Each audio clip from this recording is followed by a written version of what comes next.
Olá, tudo bom? Vamos falar de administração? Bem, você já ouviu falar essa palavra muitas vezes, provavelmente já falou outras tantas, já escreveu, já leu, já aplicou algumas técnicas da administração. Sou capaz de apostar que você já aplicou, né?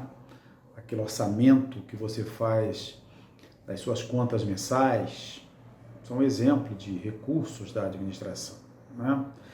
É, a organização dos seus bens domésticos, tudo isso faz parte da administração. Então, de certa forma, vendo dessa maneira, a administração é algo praticado por todos nós, todas as áreas, todas as idades, de alguma forma, nós já praticamos, já usamos a administração. Bem, mas o que interessa aqui é a administração como ciência, né? Antes de continuar, eu vou pedir para você dar um like, inscrever-se no canal e compartilhar esse vídeo. Bem, então voltando a falar da administração, agora vamos falar dela como ciência, como campo de estudo. Ela surgiu no início do século XX, com dois engenheiros, um americano, conhecido como Frederick Taylor, e um outro engenheiro francês, Henri Fayol. São duas obras que acabaram marcando o início da ciência da administração. O do Taylor é um livro escrito, publicado em 1911. O nome do livro é Princípios da Administração Científica. Neste livro, com base na experiência que ele viveu nas empresas em que ele trabalhou, ele propõe algumas medidas, algumas técnicas que serão usadas a partir de então até os dias de hoje. Várias delas são usadas até os dias de hoje, de alguma maneira.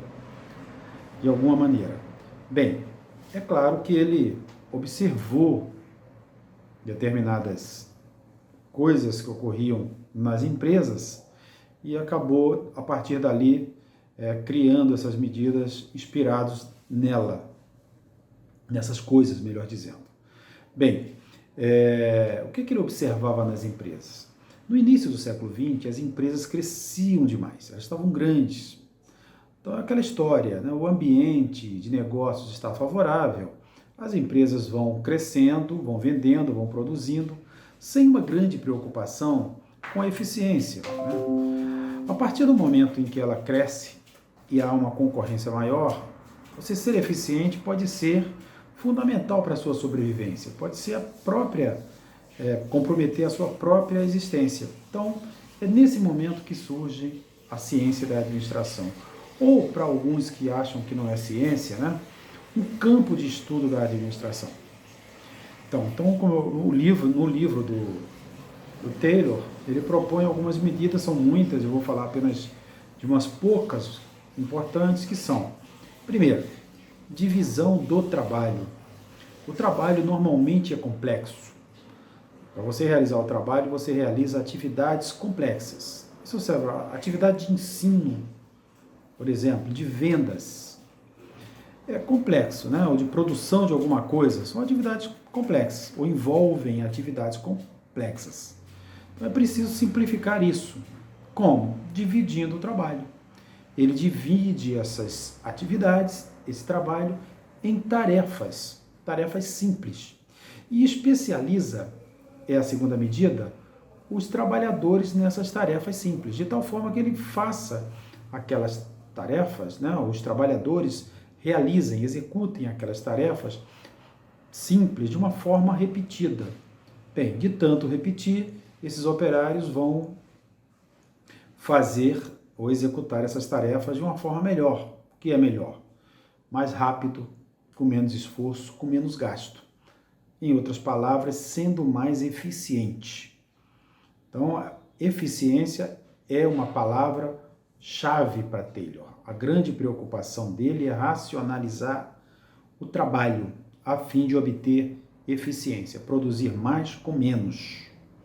Ok? Então, divisão do trabalho, especialização, busca da eficiência, padronização do espaço físico, empregados, o funcionário, o empregado, o operário não se cansar, chama de lei da fadiga, quer dizer, quanto mais você fica fatigado, menos você produz. O inverso também é verdadeiro, se você se cansa menos, se fatiga menos, você produz mais. Então é preciso criar um ambiente em que o trabalhador se canse menos. Bem, é dessa forma que o Taylor acaba mudando a forma de administrar das organizações. Quando eu falo organizações, eu estou falando de empresas, estou falando do governo, de órgãos públicos, estou falando de igrejas, de ONGs, enfim, qualquer que seja a organização. O Taylor vai acabar inspirando muitas outras pessoas, dentre elas uma pessoa muito conhecida chamada Henry Ford. Henry Ford, todo mundo conhece, o fundador da montadora de automóvel, a Ford Company, né? Bem, o Taylor aplica essas técnicas, ou melhor, o Ford aplica essas técnicas criadas pelo Taylor e acrescenta outras, ele inova, ele vai além de dividir o trabalho, especializar o trabalhador, o Ford introduz a linha de montagem, a produção feita no esteira móvel, a partir do esteira móvel, onde o trabalhador fica parado e o trabalho vai até ele. Isso reduz o esforço e obriga que ele repita sempre os mesmos movimentos, como, por exemplo, apertar um parafuso, né? Ou cortar uma madeira, sempre, né? A madeira vem até ele, ele corta, vem um parafuso, ele aperta, enfim. Operários diferentes, cada um fazendo uma dessas tarefas. A especialização do trabalho, né? Com isso, o Ford consegue produzir em grande quantidade, mas com o mesmo padrão, é a produção em massa. Produz em grande quantidade, o mesmo padrão, hoje nós chamaríamos isso de produção em escala, né? Enfim, a produção em massa vai baratear, vai reduzir os custos e vai baratear o preço do produto. Isso faz com que o automóvel fique mais barato e os cidadãos americanos, de classe média da época, né, enfim, com algum poder aquisitivo, possam adquirir o automóvel. Dessa forma, ele populariza o automóvel. O Ford também tomou outras medidas, como, por exemplo, reduzir o horário do trabalhador, ou limitar a 8 horas por dia. Também estabeleceu um salário mínimo, que para a época era uma revolução. O fato é que essa produção, esse modelo fordista, taylorista, mudou o mundo. Tem um filme chamado A Máquina que Virou o Mundo, que ilustra isso. Você pode imaginar um mundo sem automóvel? Né? Como seria diferente? Alguns podem dizer, mas isso era bom, não haveria tanta poluição. Mas o fato é que o automóvel mudou o mundo. E essas técnicas foram utilizadas em todos os segmentos, nos órgãos públicos, nas igrejas, na administração de organizações do terceiro setor, enfim, em todos os segmentos da produção, né? E até em países socialistas, como é o caso da União Soviética, se adotou porque aumentava a produtividade. Então houve um grande aumento de produtividade. Mas é claro que sempre tem um lado negativo, né? O Taylor teve muitos problemas com a justiça, com os sindicatos, com o próprio Congresso americano. Ele teve que responder a alguns inquéritos por conta disso.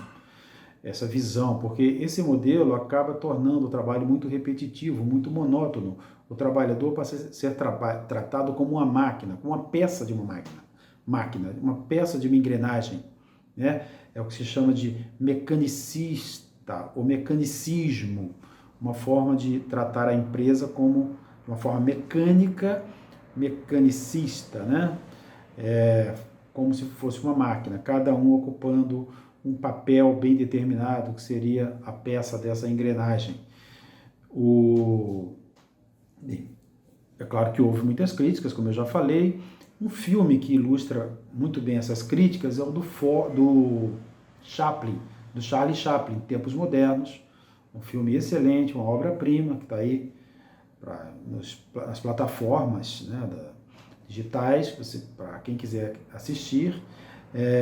Tempos Modernos, além de umas boas gargalhadas, você vai refletir sobre vários aspectos da sociedade, inclusive essa produção, essa desumanização das pessoas, a desumanização das empresas. Isso vai ensejar o surgimento de outras abordagens da administração.